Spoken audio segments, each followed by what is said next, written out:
இன்னைக்கு கர்த்தருடைய வார்த்தைக்கு நான் கொடுக்க இருக்கிற தலைப்பு சீக்கிரத்தில் முடித்து விடுவேன். அல்லேலூயா. ஃபர்ஸ்ட் பாயிண்ட் நான் வாசி கேட்கலாம்.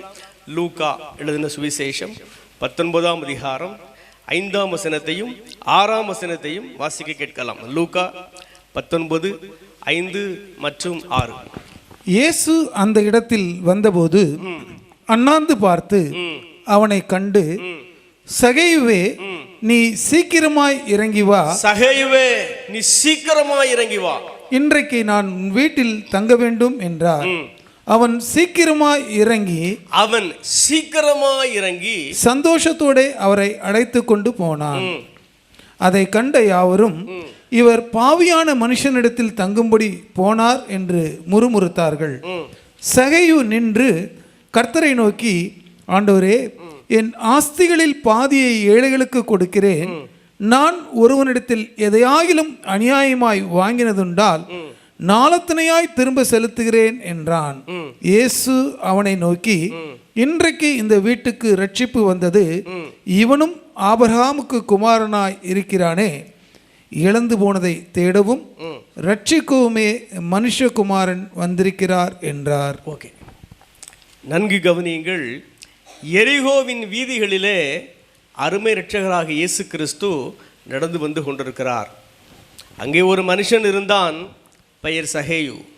குள்ளனாக இருக்கிறான். அவன் ஒரு ஆயக்காரன். ஆயம் என்றால் வரி. வருமான வரி இலாக்காவிலே ஒருவேளை பணியாற்றியிருக்க வாய்ப்பு இருக்கிறது. அவன் ஒரு பாவியான மனுஷன் என்றும் வேதம் கூறுகிறது.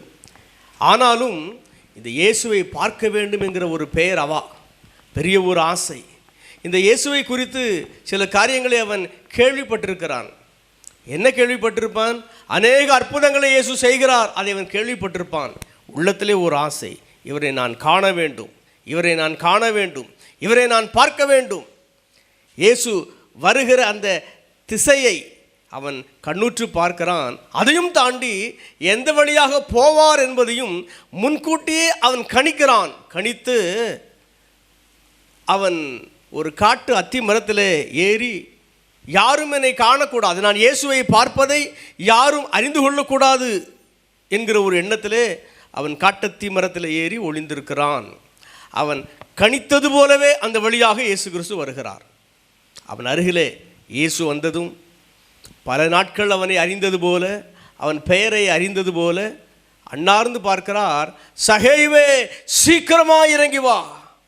அந்த வார்த்தையின்படியே சீக்கிரமாக இறங்கி வருகிறான். பின்ன நடந்தது என்ன?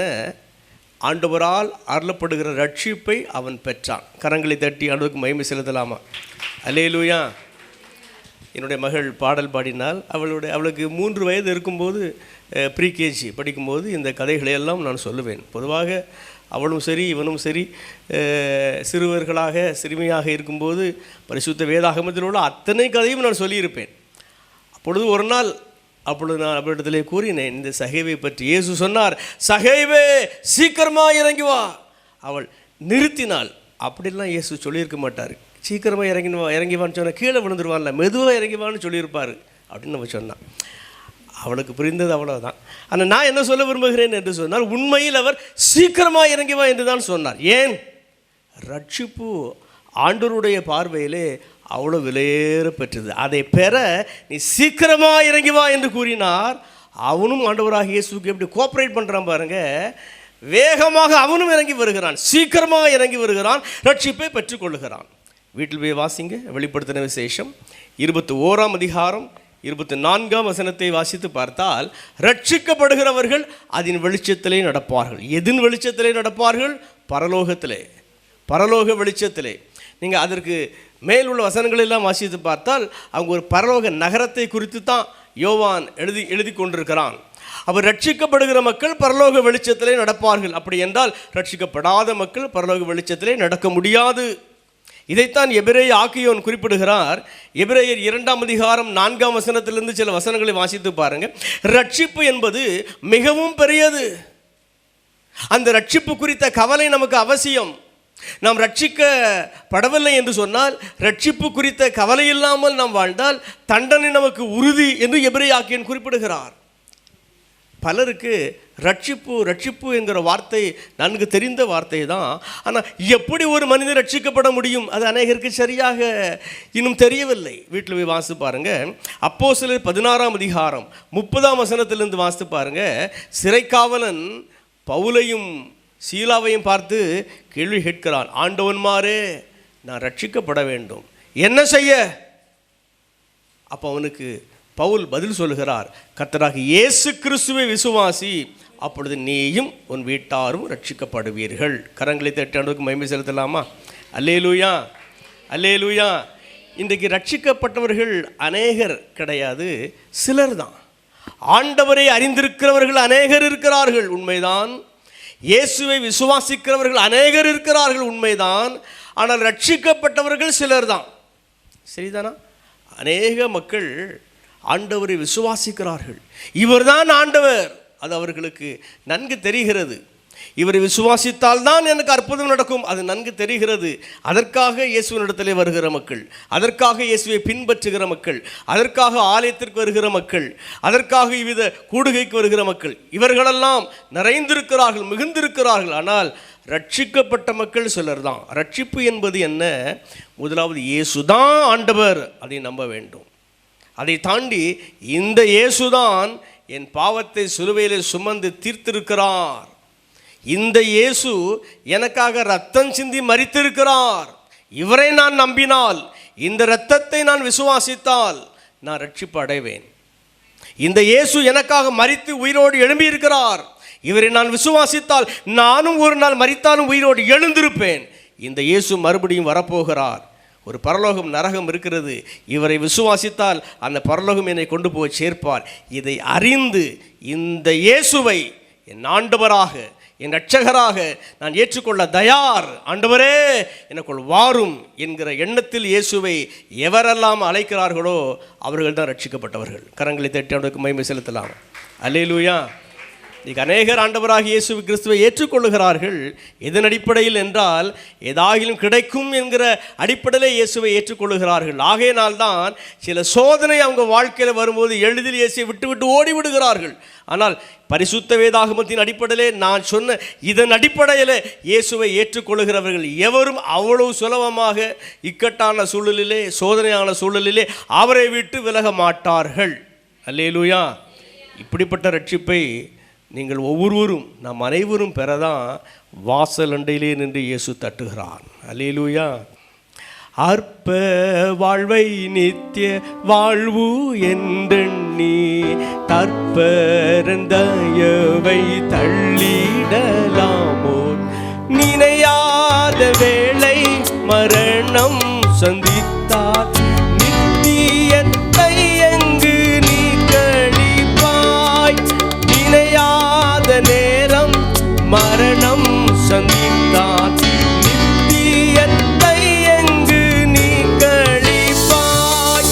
வாசல் அண்டை நின்று ஆசையாய் தட்டும் நேசர் இயேசுவுக்கும் உள்ளம் திறவாயோ. பாவியை ஒருபோதும் தள்ளாத நேசர் வாவென்று உன்னை அழைக்கின்றாரே. பாவியை ஒருபோதும் தள்ளாத நேசர் வாவென்று உன்னை அழைக்கின்றாரே. வாசல் அண்டை நின்று ஆசையாய் தட்டும் நேசர் இயேசுவுக்கும் உள்ளம் திறவாயோ. அல்லேலூயா. ஆண்டவர் தருளுகிற உலக ஆசீர்வாதங்களை எல்லாம் தாண்டி என் பாவம் தொலைய வேண்டும், நான் பரிசுத்தம் அடைய வேண்டும், நான் மரித்தாலும் உயிரோடு எழுந்திருக்க வேண்டும், ஒரு நித்திய வாழ்வை நான் பெற வேண்டும். இதற்காக இயேசுவை என் வாழ்க்கைக்குள் ஏற்றுக்கொள்ள விரும்புகிறேன். இதன் அடிப்படையில் இயேசுவை இன்றைக்கும் நீங்கள் ஏற்றுக்கொள்ள விரும்பினால், அவரை அழைத்தால் எழுத்தின்படி உங்களை அவர் ரட்சிப்பார். கரங்களை தட்டி ஆண்டவருக்கு மகிமை செலுத்துவோம். அல்லேலூயா. Second point, number 2. ஃபர்ஸ்ட் பாயிண்டில் ரட்சிப்பை அருளுவதற்கு ஆண்டவராக இயேசு சீக்கிரமாய் நம்மை அழைக்கிறார், வாருங்கள் என்று. நம்பர் 2, வெளிப்படுத்தின விசேஷம் 2ஆம் அதிகாரம் 5ஆம் வசனத்தை வாசிக்க கேட்கலாமா? 5ஆம் வசனத்திலிருந்து வெளிப்படுத்தின விசேஷம் 2ஆம் அதிகாரம் 5ஆம் வசனத்திலிருந்து. ஆகையால் நீ இன்ன நிலைமையிலிருந்து விழுந்தாய் என்பதை நினைத்து மனம் திரும்பி ஆதியில் செய்த கிரியைகளை செய்வாயாக. ஆதியில் செய்த கிரியைகளை செய்வாயாக. இல்லாவிட்டால், நல்லா கவனிங்க, இல்லாவிட்டால் நான் சீக்கிரமாய் உன்னிடத்தில் வந்து நீ மனம் திரும்பாத பட்சத்தில் உன் விளக்கு தண்டை அதனிடத்திலிருந்து நீக்கி விடுவேன். எபேசு சபைக்கு அருமை இரட்சகராக இயேசு குறிப்பிடுகிறார். இந்த சபை ரட்சிக்கப்பட்ட சபைதான். இந்த சபை மறுபடியும் பிறந்த சபைதான். இந்த சபை மனம் திரும்பிய சபைதான். ஆனால் நாட்கள் செல்ல செல்ல ஆண்டவர் மீது உள்ள உறவை, ஆண்டவர் மீது உள்ள ஐக்கியத்தை குறைத்து கொண்டது. ஆண்டவர் மீது கொண்டிருந்த அன்பை குறைத்து கொண்டது. ஆகையால் கிறிஸ்து இயேசு சொல்லுகிறார், என் மீது கொண்ட அன்பை நீ குறைத்து கொண்டாய் அல்லவா, ஐக்கியத்தை குறைத்து கொண்டாய் அல்லவா, உன் ரட்சிப்பை நீ இழந்திருக்கிறாய். இப்பொழுது நான் கூறுகிறேன், நீ மறுபடியும் மனம் திரும்ப வேண்டும். உனக்குள் இருக்கிற அந்த குறைபாடை சரி செய்து கொள்ள வேண்டும். இல்லை என்றால் சீக்கிரத்தில் நான் வருவேன். இது செகண்ட் கம்மிங் அல்ல. 2ஆம் வருகை குறித்து இயேசு கூறவில்லை. நான் உன் பர்சனல் லைஃப்பில் சீக்கிரத்தில் நான் வருவேன். வந்து என்ன செய்வேன், நீ ஆண்டவருக்காக எழுந்து நிற்க முடியாதபடிக்கு உன் காலை இழுத்து விடுவது போல விளக்கு தண்டு பாருங்கள். அனைத்து மின் விளக்குகளும் கீழே அல்ல மேலே தான் இருக்கிறது. அந்த காலத்திலே குத்து விளக்கு என்று வச்சுக்கோங்க, ஒரு 5 அடி இருக்கும், மேலே தான் எரியும். அப்போ அந்த விளக்கு தண்டை நீக்கிவிட்டால் அது எரிய முடியாது, கீழே விழுந்து போய்விடும். அப்போ மனம் திரும்பிய ஒவ்வொருவரும், ரட்சிக்கப்பட்ட ஒவ்வொருவரும் ஆண்டவருக்காக நாம் எழுந்திருக்கக்கூடிய இந்த சூழலிலே தொடர்ந்து ஆண்டவரோடு உள்ள உறவை நாம் குறைக்க அவர் மீது வைத்திருக்கிற அன்பை குறைக்க ஜெபவாழ்வு, வேத தியானம் இவைகளெல்லாம் குறைபட சீக்கிரத்தில் அப்படிப்பட்டவர்களை நோக்கி ஆண்டவராக இயேசு கடந்து வருகிறார். எழுமி நிற்க முடியாதபடிக்கு காலை பிடித்து இழுத்து விடுவது போல விளக்கு தண்டை அவர் எடுத்து போடுகிறார். ஆகையால் ரட்சிக்கப்பட்டவர்களாகி நீங்களும் நானும், பரிசுத்தவான்களாகி நீங்களும் நானும் அவர் மீது வைத்திருக்கிற அந்த அன்பிலிருந்து குறைபடவே கூடாது, வளரதான் செய்யணும். கரங்களை தட்டி மகிமை செலுத்துவோம். அல்லேலூயா.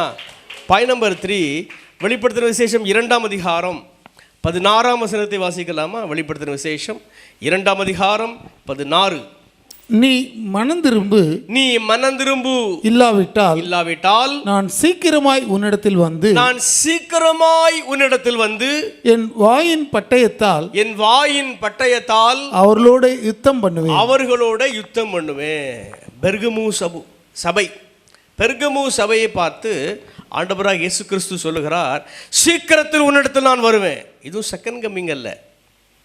உன் தனிப்பட்ட வாழ்க்கைக்கு விரோதமாக சீக்கிரத்திலே உன்னிடத்தில் நான் வருவேன், வந்து உன்னோடே நான் யுத்தம் பண்ணுவேன். நம்மை விட வலியவன் ஒருவன் நம்மை எதிர்த்து யுத்தம் பண்ண வந்தால் நமக்கு பயம் வந்து விடுகிறது. ஆண்டவர் சாதாரணமான ஒரு ஆண்டவரா? மகாபெரியவர். உங்களுக்கும் எனக்கும் விரோதமாக அவர் யுத்தம் பண்ண வந்தால் நம்ம நிலை நிற்க முடியுமா? என்ன காரியம்? ஏன் ஆண்டவர் இந்த பெர்கமு சபையை பார்த்து இவ்வாறு சொல்லுகிறார்? 14 வசனத்திலிருந்து வாசிக்கலாமா? ஆகிலும் சில காரியங்களை குறித்து உன் பேரில் எனக்கு குறை உண்டு.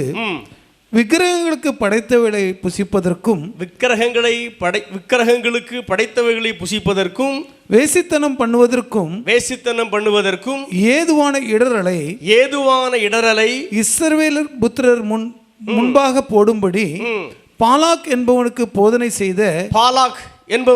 போதனை செய்த பிலேயாமுடைய போதகத்தை கைக்கொள்ளுகிறவர்கள் உன்னிடத்தில் உண்டு. அப்படியே நிக்கோலாய் மதஸ்தருடைய போதகத்தை கைக்கொள்ளுவர்களும் உன்னிடத்தில் உண்டு. அதை நான் வெறுக்கிறேன். அதை தொடர்ந்துதான் 16ஆம் வசனத்திலே சொல்லுகிறார், இதிலிருந்து நீ மனம் திரும்ப வேண்டும், இல்லை என்றால் உனக்கு விரோதமாக நான் சீக்கிரமாய் புறப்பட்டு வருவேன், உன்னோட யுத்தம் பண்ணுவேன். என் வாயிலிருந்து புறப்படுகிற வசனங்கள் உனக்கு விரோதமாக கடந்து வந்து யுத்தம் பண்ணும். நல்ல கவனிங்க, பிலேயாமின் உபதேசத்திற்கு அடிக்டாக இருப்பது தான் இந்த பெர்கமு சபை. பிலேயாமின் உபதேசம் என்பது என்ன? ஆண்டவரோடும் கரங்கோர்த்து பிசாசோடும் கரங்கோர்த்து இரட்டை நிலைப்பாடோடு வாழ்வது தான். சரிதானா? பரிசுத்தத்தோடும் கரங்கோர்த்து பாவத்தோடும் கரங்கோர்த்து, அதுதான். பரிசுத்த தேவாலயத்தோடும் ஒரு கரம், விக்கிரக ஆலயத்தோடும் ஒரு கரம். கர்த்தருடைய பந்தியிலும் போஜனம் பண்ணுவது, பேய்களுக்கு படைக்கப்பட்ட விக்கிரக ஆலயங்களிலே படைக்கப்பட்ட அந்த உணவையும் போஜனம் பண்ணுவது. இதுதான் பிலேயாமின் உபதேசம். இன்னும் பாருங்க, இந்த பக்கம் பரிசுத்தம், இந்த பக்கம் வேசித்தனம், ரெண்டையும் மெயின்டைன் பண்ணுவது. நன்றாக வேதம் வாசிப்பது, நன்றாக ஜெபம் பண்ணுவது, ஏன் கர்த்தருடைய ஊழியத்திலும் ஈடுபடுவது, ஆனால் ஆண்டவரோடும் பிசாசோடும் ஐக்கியம், பரிசுத்தத்தோடும் பாவத்தோடும் ஐக்கியம், கர்த்தருடைய ஆலயத்தோடும் விக்கிரகத்தோடும் ஐக்கியம். இப்படி வாழ்ந்து கொண்டிருக்கிற மக்கள் தான் பிலேயாமின் உபதேசத்திற்கு அடிக்டான மக்கள். அநேக தேவனுடைய ஊழியர்களின் மெத்தட் ஆஃப் ப்ரீச்சிங், அதை நாம் வாசித்து பார்த்தாலும் பாவத்தை குறித்து எளிமையாக பேசுவார்கள், பாவத்தை குறித்து கண்டிப்பாக எல்லாம் பேச மாட்டார்கள். இப்படித்தான் வாழ வேண்டும் என்று அநேகர் சொல்ல மாட்டார்கள். எப்படியும் இருந்துகொள், ஆண்டவரிடத்திலே ஜெபம் பண்ணு, எப்படியும் இருந்துகொள், நீ ஜெபம் பண்ணு. அப்படி சொல்வதெல்லாம் சரியானதல்ல. அதுதான் பிலேயாமின் உபதேசம். இந்த பிலேயாம் பாலாக்கோடு என்ன சொன்னான்? உன்னுடைய தேசத்தில் உள்ள மோவாபிய அழகிய பெண்களை இஸ்ரவேலின் பாளையத்திற்குள் நீ அனுப்பு என்றான். அவனமாக பாலாக் அனுப்பினான். அந்த மக்களோடு இஸ்ரவேல்களை வேசித்தனம் பண்ணினார்கள். அந்த மக்கள் தங்களுடைய விக்கிரக ஆலயங்களுக்கு கூட்டிக் கொண்டு போய் அந்த உணவையெல்லாம் கொடுத்தார்கள். ஆண்டவருக்கு கோபம் வந்தது. இஸ்ரவேல் மக்களில் அநேக மனிதர்களை கொன்று போட்டார். அப்போ நான் என்ன சொல்ல விரும்புகிறேன் என்று சொன்னால், ஆண்டவருக்குள் வந்து விட்டால் ஆண்டவருக்குள்ள நிற்கணும். கரங்களை தேட்டி ஆண்டவருக்கு மகிமை செலுத்தலாமா? அல்லேலூயா, அல்லேலூயா. அதனால தான் எமில் ஜெபசிங் பாடுறாரு, உமக்கும் எனக்கும் இடையில் எதுவும் என்றுமே வராமல் காத்திடும், உம்மை போல் யாருண்டு எந்தன் இயேசுநாதா, இந்த பார்தலத்தில் உம்மை போல் யாருண்டு, உம்மை போல் யாருண்டு எந்தன் இயேசுநாதா, இந்த பார்தலத்தில்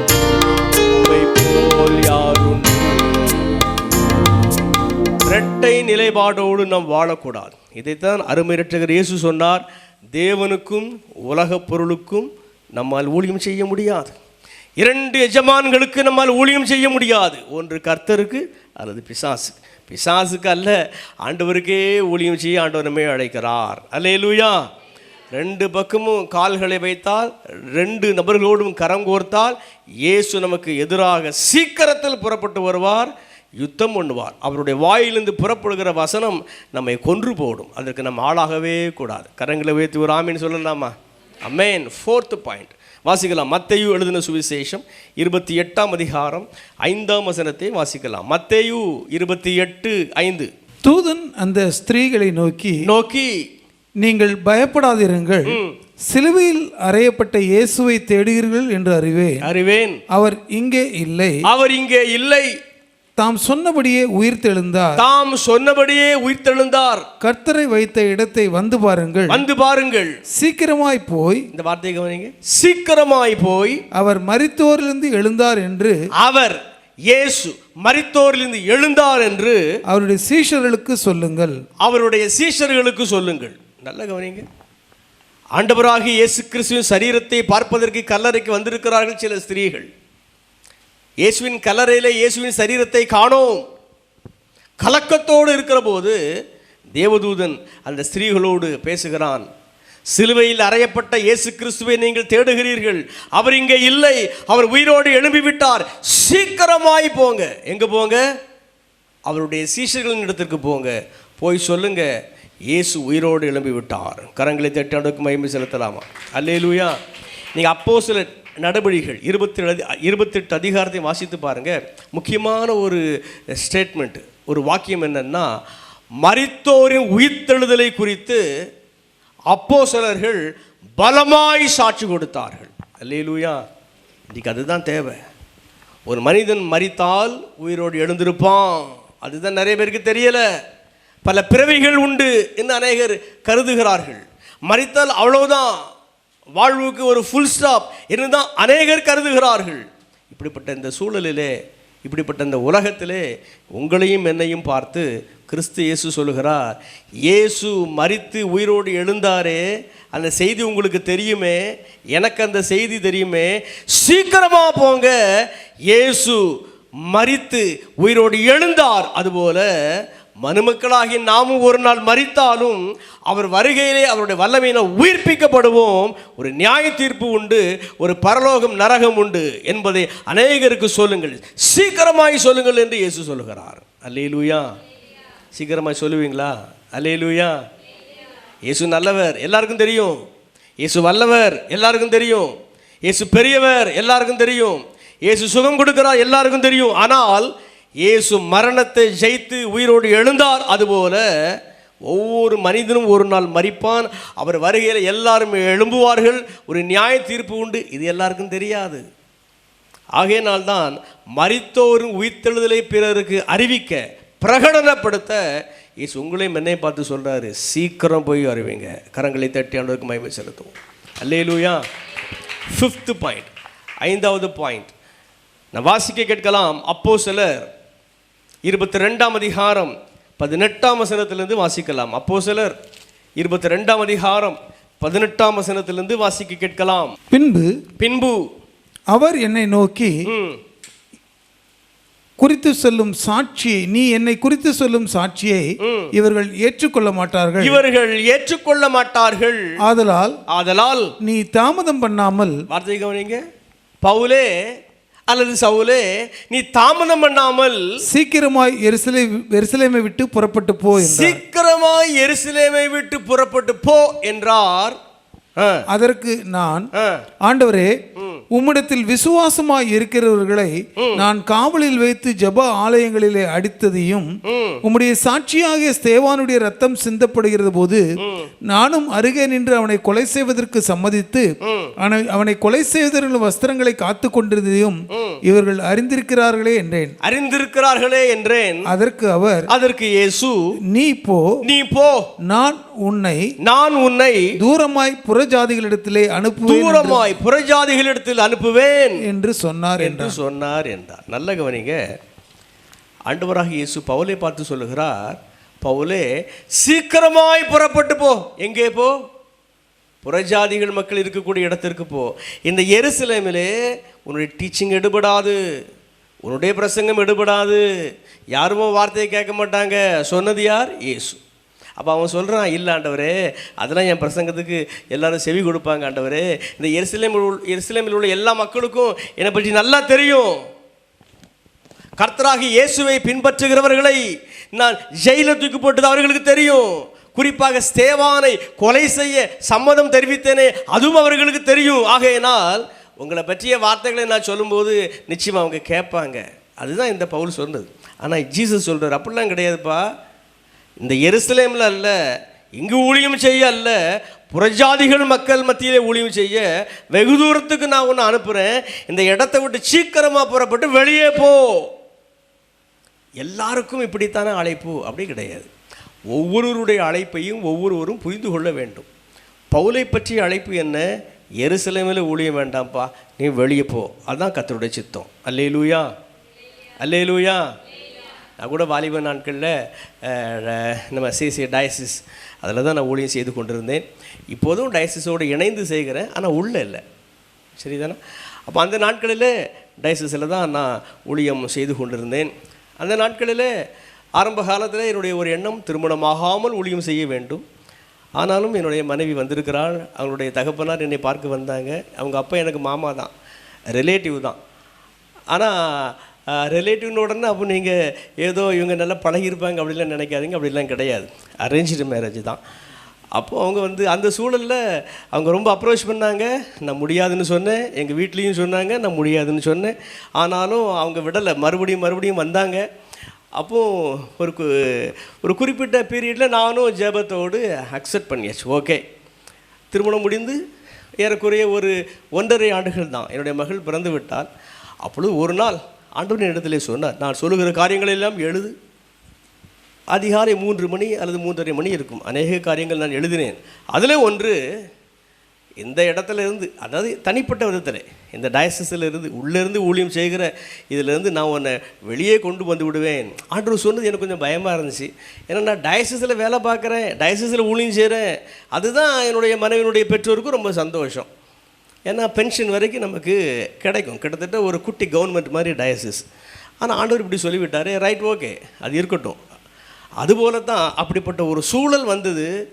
நான் ரெசிக்னேஷன் கொடுக்கக்கூடிய ஒரு சூழல் வந்தது. அதில் உள்ள காரியங்களெல்லாம் நான் சொல்ல விரும்பலை. அதே மாதிரி நான் ரெசிக்னேஷன் கொடுத்தேன். அப்போ எங்களுக்கு அலுவலகம் வந்து தூத்துக்குடி தந்தி ஆஃபீஸ் பக்கத்தில். ரெசிக்னேஷன் கொடுத்துட்டு அங்கேருந்து ஷேர் ஆட்டோவில் நான் தூத்துக்குடி பஸ் ஸ்டாண்டு வர்றேன். ஒரு 1.5 அல்லது 2 கிலோமீட்டர் தான். பஸ் ஸ்டாண்டில் வந்து இறங்குறேன். திருநெல்வேலி பஸ்ஸு வரணும், ஆனால் திருநெல்வேலி பஸ்ஸில் நான் ஏறணும். நான் நினைக்கிறேன், என் மனைவிட்ட இதை எப்படி நான் சொல்லுவேன், எங்கள் அம்மா அப்பாட்ட எப்படி நான் சொல்லுவேன், எங்கள் மாமனார் மாமியார்ட்ட எப்படி நான் சொல்லுவேன், டயசிஸில் ஒளிஞ்சிருந்து விட்டாச்சு இது எப்படி சொல்லுவேன் அப்படி நினைக்கும் போது இன்னொரு ஒரு எண்ணம், ஆண்டவர் எனக்கு எப்படி பயன்படுத்துவார். அந்த பஸ் ஸ்டாண்டில் நான் நிற்கும் போது எனக்கு ஒரு கால் வந்தது. அப்போ ஒரு பழைய ஃபோன் தான், ரிலையன்ஸ் ஃபோன், ஒரு பெருசாக இருக்கும். அப்போ சிம்முலாம் அதில் கிடையாது, அது அந்த மெட்டீரியல்லே அந்த சிம்மு வந்துடும். அதுதான் பழைய ஃபோன், உங்களுக்கு ஞாபகம் இருக்கலாம்னு நினைக்கிறேன். அப்போ ஒரு ஃபோன் வந்துச்சு. ஒரு ரெவரண்ட் காயல்பட்டினத்துலேருந்து ஒரு ஐரோல் ஃபோன் பண்ணார். நீங்கள் கர்த்தருடைய வார்த்தையை அறிவிக்கின்ற தேதியில் வாங்கினாங்க. நான் சொன்னேன், இப்போ நான் டயசிஸில் இல்லை, நான் ரெசிக்னேஷன் கொடுத்துட்டேன் அப்படின்னு சொன்னேன். இப்போ அவர் சொன்ன பரவாயில்ல, ஆண்டவர் உங்களை இண்டிபெண்ட்டாக பயன்படுத்துவார், நீங்கள் வாங்கன்னு சொன்னார். அன்றைக்கு வந்த ஊழிய அழைப்பு இன்று வரைக்கும் எனக்கு நிற்கலை. கரங்களை தட்டி ஆண்டுக்கு மகிமை செலுத்தலாமா? அல்லேலூயா. அவன் என்ன சொல்லுகிறேன் என்று சொன்னால், எல்லாருக்கும் இப்படித்தான் என்று கூறவில்லை. கர்த்தருடைய ஊழியத்திலே ஒவ்வொருவருக்கும் தனிப்பட்ட ஒரு அழைப்பு உண்டு. எங்கு ஊழியம் செய்வது, எப்படி ஊழியம் செய்வது, எந்த மாதிரியான ஊழியம் செய்வது, எந்த பகுதியிலே ஊழியம் செய்வது, இதையெல்லாம் நீங்களும் நானும் புரிந்து கொள்ள வேண்டும். கரங்களை தட்டாண்டுக்கு மகிமை செலுத்தலாம். பவுலை பற்றி ஆண்டோடைய திட்டம் என்ன? எருசலேமில் நீ ஊழியம் செய்யாதப்பா, தூரத்திற்கு நான் உன்னை அனுப்புகிறேன், புறஜாதி மக்கள் மத்தியிலே அனுப்புகிறேன். என்னை பற்றிய தேவனுடைய நோக்கம் என்ன, என்னை பற்றிய தேவனுடைய திட்டம் என்ன, அதை நீங்கள் அறிந்து கொள்ளுங்க. அவருடைய குரல் உங்களுக்கு கேட்கும். சரிதானா? கேட்ட உடனே தாமதம் பண்ணாதீங்க, சீக்கிரமாய் செய்யுங்க. கரங்களை தட்டி ஆண்டவருக்கு மகிமை செலுத்துவோம். அல்லேலூயா. எத்தனை பாயிண்ட் நான் உங்களுக்கு சொல்லியிருக்கேன்? 5 பாயிண்ட். 6th பாயிண்ட், வெளிப்படுத்தின விசேஷம் 1ஆம் அதிகாரம் 1ஆம் வசனத்திலிருந்து வாசிக்க கேட்கலாம். வெளிப்படுத்தின விசேஷம் 1ஆம் அதிகாரம் 1ஆம் வசனத்திலிருந்து. சீக்கிரத்தில் சம்பவிக்க வேண்டியவைகளை தம்முடைய ஊழியக்காரருக்கு காண்பிக்கும் பொருட்டு தேவன் இயேசு கிறிஸ்துவுக்கு ஒப்புவித்ததும் இவர் தம்முடைய தூதனை அனுப்பி தம்முடைய ஊழியக்காரனாகிய யோவானுக்கு வெளிப்படுத்தினதுமான விசேஷம். அநேகர் இந்த வெளிப்படுத்தின விசேஷத்தை வாசிப்பதே கிடையாது. 1ஆம் அதிகாரம் 1ஆம் வசனத்திலே என்ன எழுதப்பட்டிருக்கு பாருங்க, சீக்கிரத்திலே சம்பவிக்க வேண்டியவைகள் அதை தேவன் இயேசு கிறிஸ்துவுக்கு ஒப்புவித்தார். அந்த இயேசு ஒரு தூதன் மூலமாக அதை யோவானுக்கு ஒப்புவித்தார். அந்த தூதன் ஆசியா கண்டத்தில் உள்ள 7 சபைகளுக்கு அதை ஒப்புவித்தார். இன்றைக்கு ஆண்டவர் அவருடைய கிருபையினால் நம் எல்லாருடைய கரங்களிலும் அதை எழுதி ஒப்புவித்திருக்கிறார். கரங்களை தேட்டு அவனுக்கு மகிமை செலுத்தலாம். அல்லேலூயா, அல்லேலூயா. அநேக மக்களுக்கு பயம், அநேக மக்களுக்கு கலக்கம், அநேக மக்களுக்கு குழப்பம். அரசியலை பார்த்தால் பயம், உலகத்தை பார்த்தால் பயம், ஆண்டவர் செய்கிற காரியங்களை பார்த்தால் ஒரு கன்ஃபியூஷன். ஆனால் சீக்கிரத்தில் சம்பவிக்க வேண்டியவைகள் என்று அவர் எழுதி கொடுத்திருக்கிறாரே வெளிப்படுத்தின விசேஷம். இதை அடிக்கடி வாசிப்பவர்களுக்கு அவர் சொன்னது தான் நடக்கிறது என்று குழப்பமில்லாமல் ஒரு பீஸ் ஆஃப் மைண்ட் இருக்கத்தான் செய்யும். கரங்களை தட்டி அவனுக்கு மகிமை செலுத்துங்கப்பா. அல்லேலூயா. இந்த சீக்கிரத்திலே சம்பவிக்க வேண்டியவைகள் 1ஆம் அதிகாரத்தை வீட்டில் போய் வாசி பாருங்க. வெளிப்படுத்தின விசேஷம் 1ஆம் அதிகாரத்தை வாசி பாருங்க. ஆண்டவருடைய தோற்றம் அற்புதமாக எழுதப்பட்டிருக்கிறது. அந்த 1ஆம் அதிகாரத்திலே சீக்கிரத்திலே சம்பவிக்க வேண்டியவைகள் என்று ஆண்டவர் எதை சொன்னார்? மேகங்களோடு இயேசு கிறிஸ்து வருகிறார். அவர் வரும்போது பூமியின் கோத்திரத்தார் எல்லாரும் ஐயோ இவர் வந்துவிட்டாரே என்று மார்பிலே அடித்து கொண்டு புலம்புவார்கள். இதெல்லாம் எழுதப்பட்டிருக்கிறது. இவை சீக்கிரத்திலே நடக்குமா? 2ஆம் அதிகாரத்தையும் 3ஆம் அதிகாரத்தையும் வாசித்து பாருங்க. 7 சபைகளை பற்றிய காரியங்கள் எழுதப்பட்டிருக்கிறது. எல்லா காலகட்டத்துக்கும் அது பரிபூர்ணமாக பொருந்தும். அந்த 7 சபைகளையும் இன்றைக்கு நம்முடைய சபைகளையும் நாம் நிதானித்து பார்க்கலாம். அந்த 7 சபைகளையும் 10ஆம் நூற்றாண்டு 5ஆம் நூற்றாண்டு சபைகளையும் நாம் ஒத்து பார்க்கலாம். ஒருவேளை காலம் தாமதித்தால் இன்னும் வருகிற ஆண்டிலே சபைகளின் நிலைமையையும் அந்த 7 சபைகளையும் நாம் ஒத்து பார்க்கலாம். அதுக்கு தான் ஒன்று எழுதி வைத்திருக்கிறார். சபைகளின் நிலை என்ன, அது எல்லாவற்றையும் நம்ம அறிந்து கொள்வது தான் 2ஆம் அதிகாரமும் 3ஆம் அதிகாரமும். 4ஆம் அதிகாரத்தை வாசி பாருங்க. இந்த சேப்பல் எவ்வாறு இருக்குது? ஒரு மேடை, இங்கே நீங்கள் அமர்ந்திருக்கிறீங்க, சரிதானே? அதுபோல் பரலோகத்தின் அமைப்பு, அதான் 4ஆம் அதிகாரம். 5ஆம் அதிகாரத்தையும் 6ஆம் அதிகாரத்தையும் வாசித்து பாருங்க. ஆட்டுக்குட்டியானவராக இயேசு கிறிஸ்து முத்திரைகளை உடைக்கிறார். உடைக்கும் போது இந்த பூமியிலே என்னென்ன அழிவுகளெல்லாம் வருகிறது தெளிவாக எழுதப்பட்டிருக்கிறது. 7ஆம் அதிகாரத்தை வாசித்து பாருங்க. இஸ்ரவேல் மக்களிலே எவ்வளவு பரலோக ராஜ்யம் வர்றாங்க. புறஜாதிகள் மக்கள் மத்தியிலே எண்ணிக்கை கடங்காத மக்கள் பரலோக ராஜ்யம் வர்றாங்க. அதான் 7ஆம் அதிகாரம். இன்னும் 8ஆம் அதிகாரத்தையும் 9ஆம் அதிகாரத்தை நீங்கள் வாசித்து பாருங்க. 7 தேவதூதர்கள் எக்காலம் ஊதுகிற போது இந்த பூமியிலே என்னென்ன அழிவுகள் உண்டாகும் அனைத்தும் எழுதப்பட்டிருக்கிறது. 10ஆம் அதிகாரத்தை நீ வாசித்து பாருங்க. இந்த சத்திய வேத வசனத்தை நான் வாசித்து அதை உட்கொள்ளுகிற போது யோவானை போல நாமும் ஒரு தீர்க்கதரிசிகளாக மாறுகிறோம். அதான் 10ஆம் அதிகாரம். 11ஆம் அதிகாரத்தை வாசித்து பாருங்க. ஒரு 2 சாட்சிகள் வரப்போகிறாங்க. அவங்க வந்து தீர்க்க தரிசனம் உரைக்க போகிறாங்க. அந்த காரியங்கள் எல்லாம் 11ஆம் அதிகாரத்தில் எழுதப்பட்டிருக்கிறது. 12ஆம் அதிகாரத்தை நீங்கள் வாசித்து பாருங்க. ஒரு ஸ்திரீ, அதை விளக்கமாக சொல்ல ரொம்ப நேரம் ஆயிரும். அந்த ஸ்திரீயை பற்றிய காரியங்கள் 12ஆம் அதிகாரத்தில் இருக்கிறது. 13ஆம் அதிகாரத்தை வாசித்து பாருங்க. 2 முக்கியமான காரியங்கள். உலகம் எங்கிலும் உள்ள கடைசி கால அந்த அரசாங்கங்கள் ஒன்று ஒரு சொர்ப வணக்கத்தை கொண்டு வரும். 2வது ஒரு 666 என்கிற ஒரு எண்ணெய் உள்ளடக்கிய ஒரு மைக்ரோசிப்பாக இருக்கலாம். அதை கொண்டு வந்து நம்முடைய நெற்றியிலே வலது கரத்திலோ நீங்கள் வைத்துக் கொள்ளுங்கள். பொருளை வாங்கலாம், விற்கலாம். இந்த சிப்பை நீங்கள் வைக்கவில்லை என்றால், இந்த சொர்பத்தை நீங்கள் வணங்கவில்லை என்றால் கொல்லப்படுவீர்கள் என்று சொல்லும். அந்த காரியமும் 13ஆம் அதிகாரத்திலே ஆண்டவர் எழுதி வைத்திருக்கிறார். 14ஆம் அதிகாரத்தை நீங்கள் வாசித்து பார்த்தால், இந்த சொரூபத்தை வணங்கினால், இந்த எண்ணெய் நெற்றியிலோ வலது கரத்திலோ நாம் பெற்றுக்கொண்டால் நமக்கு இளைப்பாறுதலே இராது. அக்னியும் கந்தகம் எரிகிற நரகத்திலே தள்ளப்படுவோம். அதையும் தாண்டி என் ஆண்டவருக்காக நான் சகிப்பேன் என்று அதை நிராகரித்தால், நம் கர்த்தருக்குள் மரித்தால் நாம் பாக்கியவான்கள் என்கிற செய்தியும் 14ஆம் அதிகாரத்திலே குறிப்பிடப்பட்டிருக்கிறது. 15ஆம் அதிகாரத்தையும் 16ஆம் அதிகாரத்தையும் வாசித்து பார்த்தால், 7 தேவதூதர்கள் தங்களுடைய கோப கலசத்தை இந்த பூமியிலே கொட்டும் போது இந்த உலகத்தில் என்னென்ன அழிவுகளெல்லாம் வரும் அனைத்தும் எழுதப்பட்டிருக்கிறது.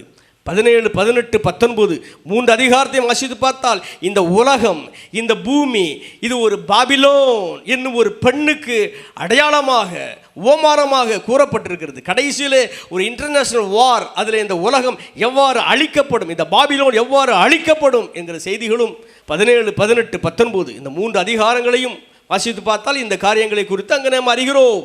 20ஆம் அதிகாரத்தை வாசித்து பார்த்தால் 1000 வருட அரசாட்சியை குறித்து நாம் காண முடிகிறது. 21ஆம் அதிகாரத்தை வாசித்து பார்த்தால் புதிய எருசலேம், மணவாட்டி, அந்த அங்கு ஒரு பரலோக அமைப்பு. 22ஆம் அதிகாரத்தை வாசித்து பார்த்தால் அங்கும் ஒரு பரலோக அமைப்பு. கடைசியாக மெய்யாகவே நான் சீக்கிரமாய் வருகிறேன் என்று இயேசு எழுப்புகிற ஒரு குரல். நான் சொல்லுகிற அனைத்துமே இந்த 22 அதிகாரங்கள். இவ்வனைத்தையும் குறித்து இந்த வெளிப்படுத்தின விசேஷம் 1ஆம் அதிகாரம் 1ஆம் வசனத்தை பாருங்கள். இவைகள் சீக்கிரமாய் சம்பவிக்கும். அல்லேலூயா.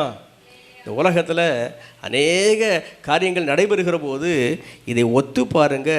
அவர் சொன்னது தான் நடந்திருக்கிறது, அவர் சொன்னது தான் நடந்திருக்கிறது, அவர் சொன்னது தான் நடந்திருக்கிறது. எந்த குழப்பமும் இல்லாமல் எவ்வளவு உண்மையுள்ள ஆண்டவர் 2000 ஆண்டுகளுக்கு முன்னர் சொன்னதை அப்படியே நடத்தி காண்பிக்கிறாரே என்று அவர் மீது அன்புதான் நமக்கு பெருகும். கரங்களை தட்டாண்டுக்கு மகிமை செலுத்துங்க. அல்லேலூயா. ஆகையால் சீக்கிரத்திலே சம்பவிக்க வேண்டியவைகள் என்று சொல்லி 22 அதிகாரங்களை உள்ளடக்கி ஒரு வெளிப்படுத்தின விசேஷத்தை அவர் தந்திருக்கிறாரே, இதை ஏன் நாம் வாசிக்கக்கூடாது? தினந்தோறும் நீங்கள் வாசியுங்க. சரிதானா? இப்போ யாராவது ஒரு ஊழியர் அல்லது யாராவது ஒரு ஜோஷியக்காரர் அல்லது யாராவது ஒரு குறி சொல்லுகிறவர் உங்களையோ என்னையோ பார்த்து உங்களுக்கு இதெல்லாம் நடக்கும் அப்படின்னு சொன்னால் எவ்வளோ சந்தோஷமாக இருக்கும். என்னுடைய மனைவி இருக்கிறாள். அவள் வாலிப பிள்ளையாக இருக்கும்போது இந்த பெல் ஸ்கூலில் தான் அவள் ஒர்க் பண்ணியிருக்கா. இப்போ இன்றைக்கு சேரட்டக்கர் ஸ்கூல். அவள் வாலிப பெண்ணாக இருக்கும்போது திருச்செந்தூர் கோயிலுக்கு போயிருக்கா. சாமி கும்பிட இல்லை, சும்மா பார்ப்பதற்கு சில ஆசிரியர்களோடு. அப்போ ஒரு ஜோஷியக்காரரோ குறி சொல்லுகிறவரோ அவனை பார்த்து கையை காட்டு என்று சொல்லிவிட்டு, உனக்கு சொந்தக்காரர் தான் உன்னை திருமணம் பண்ணுவார். அவள் சொல்லியிருக்கா, எனக்கு சொந்தக்காரில் மாப்பிள்ளை இல்லைன்னு சொல்லியிருக்கா. ஆனால் கடைசியில் அப்படி தான் நடந்திருக்கு. நான் என்ன சொல்ல வரேன்னா, குறி சொல்கிறவங்க கூட உண்மையை சொல்ல தான் செய்வான், ஜோஷியக்காரன் கூட உண்மையை சொல்ல தான் சொல்லுவான். ஆனால் அது ஒரு தேவ வாக்காக இராது. கரங்களை தட்டாண்டுக்கு மகிமை செலுத்தலாமா? யாரும் ஏதாவது ஒன்று சொன்னால் 10 காரியம் சொன்னால் அதில் 5 நடக்கத்தான் செய்யும். நான் என்ன சொல்கிறேன்னா, சீக்கிரத்திலே சம்பவிக்கக்கூடியவைகள் என்று வெளிப்படுத்தின விசேஷத்திலே ஆண்டவர் சொன்ன காரியங்களை நீங்கள் வாசித்து பாருங்கள். இவை அனைத்தும் தீர்க்க தரிசனம். அவர் சொன்னதெல்லாம் நடந்து கொண்டு தான் இருக்கிறது. அல்லேலூயா, அல்லேலூயா. G note. அவர் உரைத்த அடையாளங்கள் எல்லாம் தவறாமல் நடக்கின்றதே. அவர் உரைத்த அடையாளங்கள் எல்லாம் தவறாமல் நடக்கின்றதே. அவர் வரும் வேளையை எவருமே அறியார், ஆண்டவரே அறிவார். மேகவீதில் இயேசு சுவாமி வேகம் வாராரே. மேகவீதில் இயேசு சுவாமி வேகம் வாராரே. அவர் உரைத்த அடையாளங்கள் எல்லாம் தவறாமல் நடக்கின்றதே. அவர் உரைத்த அடையாளங்கள் எல்லாம் தவறாமல் நடக்கின்றதே. அவர் வரும் வேளையை எவருமே அறியார், ஆண்டவரே அறிவார். மேகவீதில் இயேசு சுவாமி வேகம் வாராரே. 7th பாயிண்ட் வாசிக்கலாம். வெளிப்படுத்தின விசேஷம் 11:14. இரண்டாம் ஆபத்து கடந்து போயிற்று. இரண்டாம் ஆபத்து கடந்து போயிற்று. இதோ மூன்றாம் ஆபத்து சீக்கிரமாய் மூன்றாம் ஆபத்து சீக்கிரமாய் வருகிறது. சீக்கிரமாய் வருகிறது. நல்லா கவனிங்க.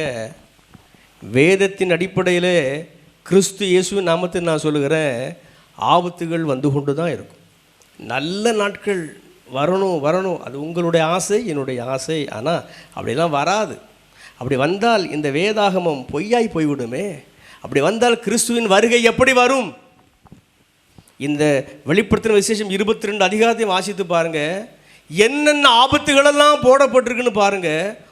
ஒன்று விடாமல், ஒன்று தவறாமல் எல்லா ஆபத்துகளும் நடந்தேறும்.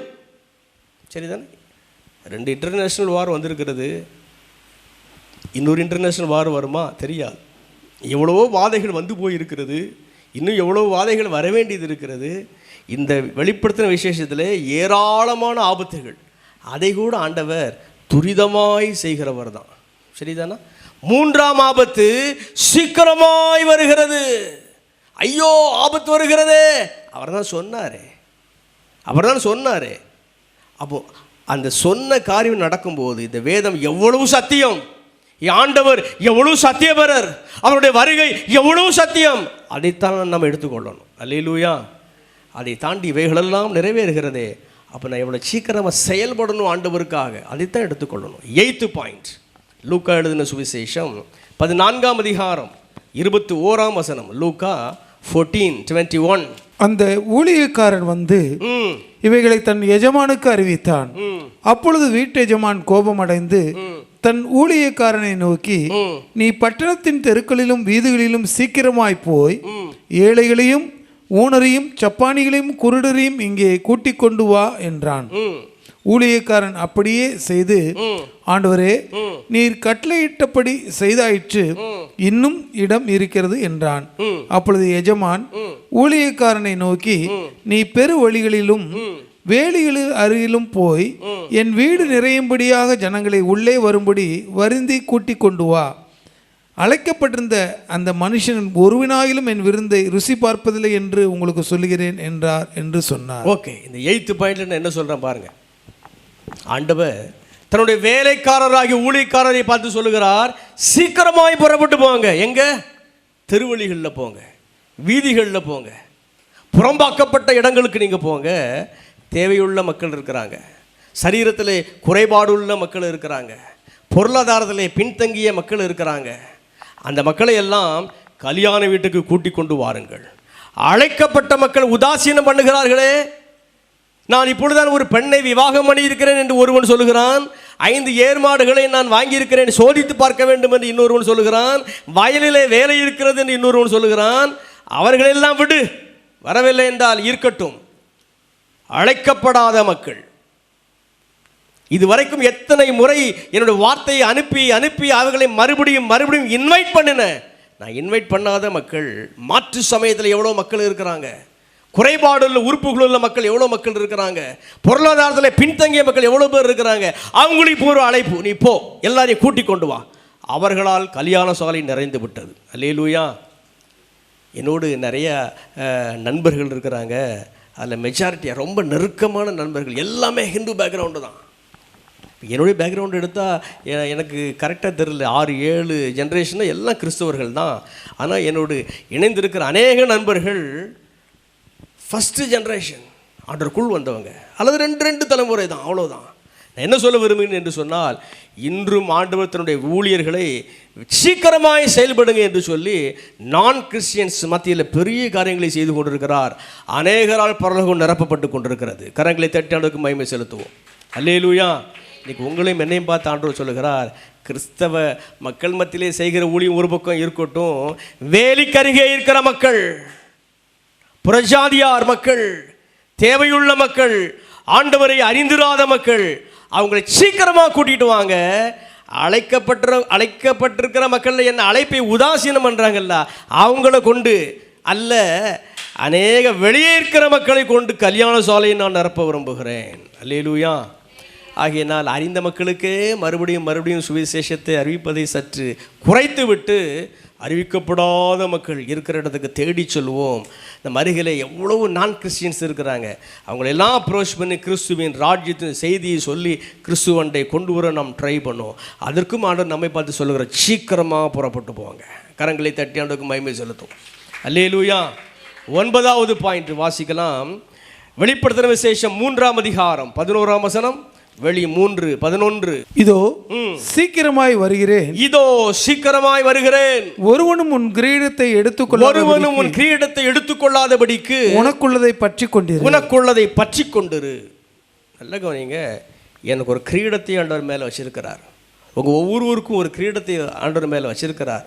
இதை அறிந்த பவுல் சொல்கிறார், எனக்குன்னு ஒரு நீதியின் கிரீடம் வைக்கப்பட்டிருக்கிறது. கரங்களை தட்டி ஆண்டவருக்கு மகிமை செலுத்துவோம். அல்லேலூயா. நல்ல கவனிங்க, நான் ஒவ்வொருவருக்கும் ஆண்டவர் கிரீடம் வைத்திருக்கிறார். ஆனால் ஆண்டவர் சொல்கிறாரு, கொஞ்சம் அலர்ட்டாக இருங்க. யாரோ ஒருவன், அவன் யார்? பிசாஸ், பொல்லாங்கன். நீங்கள் அந்த கிரீடத்தை பெற முடியாதபடிக்கு அவன் அதை தட்டி பறிக்க பார்க்கிறான். உங்களை பாவத்திற்குள் கொண்டு செல்லுவான், அசுத்தத்துக்குள் கொண்டு செல்லுவான். இன்றைக்கி சுரேஷ் பிரதர் ஒரு ப்ரேயர் பாயிண்ட் கொடுத்தாங்க. இன்டர்நெட், மொபைல் ஃபோன் அடிக்டாக இருக்கிற மக்கள், சிறு பிள்ளைகள் மட்டுமல்ல, வாலிபர்கள் மட்டுமல்ல, ஊழியர்களிலே பெரும்பான்மையான மக்கள் அதில் தான் இன்றைக்கி அடிக்டாக இருக்காங்க. அவங்க சொன்னாங்க, அதை அதிக நேரம் பார்க்க ப்ரேயர் அப்படியே குறைஞ்சிருது, ஜெப வேலை குறையுது, வேத தியானம் குறையுது, ஆண்டவருடைய வார்த்தையை கொடுக்க வேண்டுமே என்று தேவ சமூகத்தில் காத்திருக்கிற நேரங்களெல்லாம் குறைகிறது. சரிதானே? ஏதோ ஒரு விதத்தில் நம்முடைய கிரீடத்தை நாம் பெற முடியாதபடிக்கு இன்னொருவன் தட்டி செல்லுகிறான், தட்டி பறிக்கிறான், அவன் பிசாசு. அதனால தான் ஜீசஸ் சொல்கிறாரு, ஒருவனும் கிரீடத்தை எடுத்துக்கொள்ளாதபடிக்கு நீ கொஞ்சம் ஜாக்கிரதையாக இரு, நான் சீக்கிரமாக வர்றேன். கரங்களை தட்டி ஆண்டவருக்கு மகிமை செலுத்தும். அல்லேலூயா. 10வது பாயிண்ட் வாசிங்க பார்ப்போம். வெளிப்படுத்தின விசேஷம் 22:20. இவைகளை சாட்சியாக அறிவிக்கிறவர் மெய்யாகவே நான் சீக்கிரமாய் வருகிறேன் என்கிறார். ஆமென். கர்த்தராகிய இயேசுவே வாரும். நல்ல கவனிங்க, இந்த 10வது பாயிண்ட்ல நான் சொல்றேன், இந்த வெளிப்படுத்தின விசேஷத்தை எழுதிய ஆத்தர் பரிசுத்த ஆவி இயேசு. அவர் யோவானுக்கு தான் இதெல்லாம் டிக்டேட் பண்றாரு. யோவான் எல்லாம் எழுதுறான். இந்த இயேசு சொல்கிறார், இந்த பரிசுத்தாகம் வேதாகமத்தை ஆதியாகமத்திலேருந்து எழுத ஆரம்பித்த கர்த்தர் கடைசியாக சொல்கிறார், கடைசி புத்தகத்தில், கடைசி அதிகாரத்தில், கிட்டத்தட்ட கடைசி செய்தியை சொல்கிறாரு, மெய்யாகவே சீக்கிரமாய் நான் வருகிறேன். அந்த செய்தி தொனித்த உடனே யோவான் சொல்கிறான், நான் ரெடியாக இருக்கேன். ஆமென், சீக்கிரம் வாங்க ஆண்டவரே. அல்லேலூயா. எத்தனை பேர் உங்களால் சொல்ல முடியும்? இயேசு சொல்கிறாரு, சீக்கிரமாக வரேன். என்னையா சீக்கிரம் இன்னும் வரமாட்டேன்னுங்கிறாரு. அப்படிலாம் பேசாதீங்க. இயேசு தான் சொல்கிறாரு, சீக்கிரமாக வாரேன். கரங்களை தட்டி ஆண்டவருக்கு மகிமை செலுத்துவோம். அல்லேலூயா. 11வதும் கடைசியுமாக 2 பேதுரு 3ஆம் அதிகாரம் 12ஆம் வசனத்தை வாசிக்கலாமா? 2 பேதுரு 3:12. தேவனுடைய நாள் தேவனுடைய நாள் சீக்கிரமாய் வரும்படிக்கு மிகுந்த ஆவலோட காத்திருங்கள். மிகுந்த ஆவலோட காத்திருங்கள். காத்திருங்கள். இயேசு என்றைக்கு வருவார், என்றைக்கு வருவார், என்றைக்கு வருவார் என்று மிகுந்த ஆவலோடே சபை காத்திருக்க வேண்டுமாம். அல்லேலூயா. தேவனுடைய நாள் எப்போ வரணுமா? சீக்கிரம் வரணும் என்று நீங்களும் நானும் காத்திருக்கணுமா? அல்லேலூயா, அல்லேலூயா. அதைத்தான் இங்கே வேதத்தில் பேதுரு எழுதுறார். தேவனுடைய நாள் சீக்கிரமாக வரணும், சீக்கிரமாக வரணும், சீக்கிரமாக வரணும் என்று சொல்லி நாம் காத்திருக்க வேண்டுமா? 11 பாயிண்ட் சொல்லிட்டேன். ஒரே ஒரு காரியம், ஒரு கிளைமேக்ஸ் போல், ஒரு கன்க்ளூஷன் போல் ஒரு வசனத்தை நம்ம வாசி முடிச்சிடலாம். 2 பேதுரு 1 அதிகாரம் 13 வசனத்தையும் வாசிக்க கேட்கலாம். 2 பேதுரு 1:13. நம்முடைய கர்த்தராகிய இயேசு கிறிஸ்து, நம்முடைய கர்த்தராகிய இயேசு கிறிஸ்து எனக்கு அறிவித்தபடி, எனக்கு, அதாவது பேதுரு தான் எழுதுறாரு, எனக்கு பேதுரு சொல்றாரு, எனக்கு அறிவித்தபடி நான் என் கூடாரத்தை விட்டு போவது, எப்படி? என் கூடாரத்தை விட்டு போவது, நான் என் கூடாரத்தை விட்டு போவது சீக்கிரத்தில் நேரிடும் என்று அறிந்து, சீக்கிரத்தில் நேரிடும் என்று அறிந்து, இந்த கூடாரத்தில் நான் இருக்கும் அளவும், இந்த கூடாரத்தில் நான் இருக்கும் அளவும் உங்களை நினைப்பூட்டி எழுப்பி விடுவது நியாயம் என்று எண்ணுகிறேன். உங்களை நினைப்பூட்டி எழுப்பி விடுவது நியாயம். நல்ல கவனிங்க. பேதுருட்ட ஆண்டவராகிய இயேசு சொல்றாரு, குறிப்பாக இத்தனாம் தேதி, இந்த மாதம், இந்த வருஷம் அப்படி சொல்லிட்டாரோ என்னமோ தெரியலை. அப்படி தான் அவன் பேதுரு சொல்கிறான், நான் என்றைக்கு மரிப்பேன் என்பதை ஆண்டவர் என்கிட்ட சொல்லிட்டாரு, அதனால் என் மரண நேரம் சீக்கிரத்திலே வரும் என்பதை ஆண்டவர் என்கிட்ட சொல்லிட்டார், அதனால் அந்த நாள் பக்கத்தில் வந்துகிட்டே இருக்குது. அது வரைக்கும் கொஞ்சம் பிறையாவது நான் எழுப்பி விட ட்ரை பண்ணுறேன். கரங்களை தட்டி அடுக்கு மகிமை செலுத்தலாமா? அல்லேலூயா. இப்போ ஏன்ட்டையும் உங்கள்கிட்டையும் நம்ம என்றைக்கு மறிப்போம்னு ஆண்டவர் சொல்லலை, ஆனால் ஜென்ரலாக எல்லாட்டையும் சொல்லியிருக்கார். சங்கீதம் 90:10, 70 ஆண்டுகள் பலத்தின் மிகுதியினால் 80 ஆண்டுகள், 80, 85, 90 சரிதானா? அப்போ நமக்கு எல்லாருக்குமே பொதுவாக ஆண்டவர் சொல்லிட்டார், இவ்வளோ ஆண்டு தான் வாழ போகிறீங்க, சரிதானா? எல்லாருக்குமே சொல்லியிருக்கிறார். அப்போ நம்ம என்ன நினைக்கணும்னா, அந்த நாள் சீக்கிரம் வரப்போகுது. பேதுரு அப்படி தானே சொல்கிறாரு. ஒவ்வொரு நாளும் புதிய நாளை பார்க்கும்போது ஆயுளிலே ஒரு நாள் குறைகிறது, அதை யோசிக்கணும். புதிய நாள் தந்தீரே ஸ்தோத்திரம், அது கரெக்ட், 10% கரெக்ட். இன்னொரு 10% புதிய நாள் தந்துட்டீங்க, ஐசு நாளில் ஒரு நாள் என்ன செஞ்சுட்டு குறைஞ்சி போச்சு.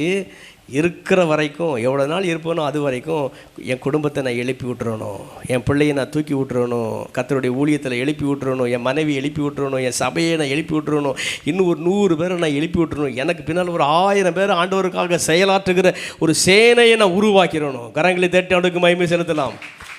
அல்லேலூயா. சீக்கிரம் என்கிற வேத பதத்திலிருந்து 11 காரியங்கள், கடைசியில் ஒரு கன்க்ளூஷன் நான் சொல்லியிருக்கிறேன். நாட்களை வீணாக்கிறாதீங்க.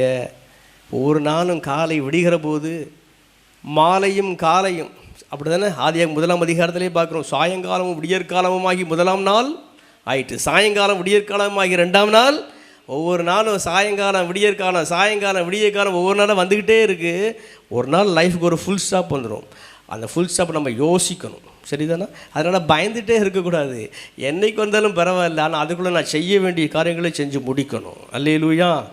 ஆண்டவரே, என்றைக்கு மரணம் அது முக்கியம் இல்லை, என்றைக்கு நீங்கள் வரப்போகிறீங்க அதுவும் ஒரு பக்கம் இருக்கட்டும், ஆனால் இருக்கிற வரைக்கும் என் பரிசுத்தத்தில் நான் வளர, நான் இருக்கிற வரைக்கும் என் பிள்ளைகள், என் மனைவி, என் குடும்பத்தை ஆண்டவருக்காக சேவை செய்ய எழுப்பிவிட, என் சபையை இன்னும் ஆவிக்குரிய அனல் உள்ள சபையாக மாற்றி கர்த்தருக்காக நல்ல போர் சேவகர்களாக, போர் சேவகிகளாக உருவாக்க, இந்த உலகத்தில் ஒரு 1000 பேரை எனக்கு பின்னர் தேவ ஊழியர்களாக நான் எழுப்பிவிட நான் என்னை தர்றேன் ஆண்டவரே. அந்த என்ன உள்ளவங்க எழுமி நிற்கலாமா? ஆண்டவரே, உமக்காக நான் எதையாவது சாதிக்க விரும்புகிறேன் ஆண்டவரே. ஏதோ பிறந்தேன், ஏதோ ரட்சிக்கப்பட்டேன், ஏதோ வாழ்ந்தேன், அப்படி அல்ல ஆண்டவரே. உமக்காக நான் சில காரியங்களை செய்யணும் ஆண்டவரே.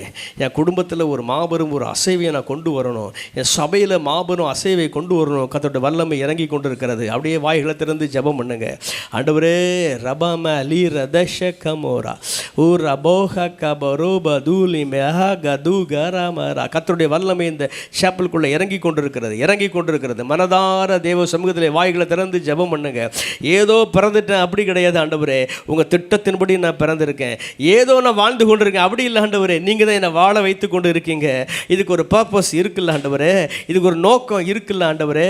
நான் ஏன் இன்னும் அதிக நேரம் ஜெபம் பண்ணக்கூடாது? நான் ஏன் இன்னும் அதிக நேரம் வேதத்தை தியானம் பண்ணக்கூடாது? நான் ஏன் ஒரு 10 பேருக்கு ஒரு 100 பேருக்கு உங்கள் சுவிசேஷத்தை அறிவிக்கக்கூடாது? நான் ஏன் குடும்ப உறுப்பினர்களை ரட்சிப்புக்குள்ளே கொண்டு வரக்கூடாது? நான் ஏன் என் சபையை கர்த்தருக்குள்ளே இன்னும் வளர்க்கக்கூடாது? நான் ஏன் சமூகத்தில் உள்ள இன்னும் அநேக மக்களை எனக்கு பின் கூட நான் மரித்தால் கூட ஒரு 100 ஊழியர்களை நான் ஏன் ஏற்படுத்தக்கூடாது? எல்லாரும் வாய்களை திறந்து ஜெபம் பண்ணுங்க. பரலோக பிதாவே, உங்கள் வல்ல கரம் இறங்கி வருவதாக. நீங்கள் உலகத்துக்கு வெளிச்சம் என்று சொன்னீரே, நீங்கள் இந்த பூமிக்கு உப்பு என்று சொன்னீரே. இந்த மக்கள் ஒவ்வொருவரையும் உங்கள் சமூகத்தில் ஒப்பு கொடுக்கிறோம். வெளிச்சங்களாக மாற்றுங்க, உப்பாக மாற்றுங்க. சீக்கிரமாய் செயல்பட கிருபை தாங்க. இயேசுவின் நாமத்தில் பிதாவே, ஆமென்.